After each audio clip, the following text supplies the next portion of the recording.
I'm sitting here at 2 a.m., staring at a letter my dad left behind. And honestly, I don't know if I'm making the biggest mistake of my life or finally seeing something I've ignored for years. My father passed away 3 months ago. Along with his letter, he left me a house downtown. It's worth a lot, and his will was crystal clear. The house was to remain in my name only. When I told my husband about it, I was emotional. I was crying, talking about my dad, trying to process everything. The first thing my husband asked wasn't how I was doing. It was when I planned to put his name on the deed. I told him no. I explained that my dad's wishes were very clear and that I wanted to respect them. My husband went quiet for a moment. Then he started asking questions.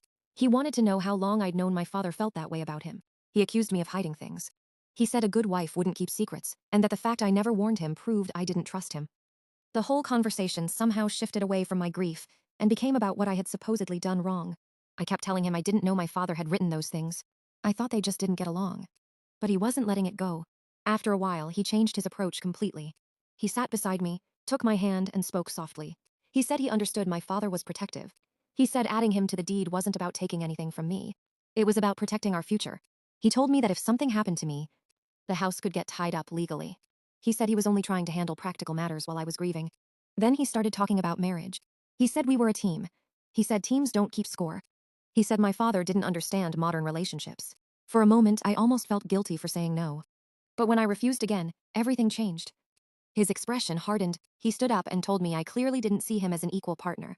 He said if I really believed in our marriage, I would share ownership. Then he accused me of being selfish. He said I didn't care about his future. He said I was choosing my dead father's opinion over my living husband. At one point, he even claimed I was financially controlling him because I wanted to keep the property separate. The louder he got, the smaller I felt. And suddenly, I wasn't thinking about the house anymore. I was wondering why I felt so guilty for honoring my father's wishes. Then things got worse. He told his mother. Not long after, she called me and said I was destroying a good marriage over paperwork.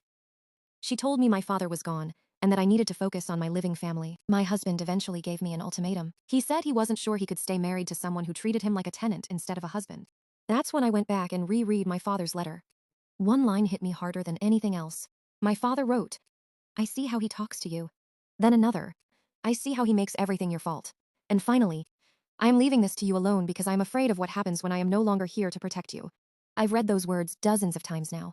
Part of me keeps wondering if I'm being selfish.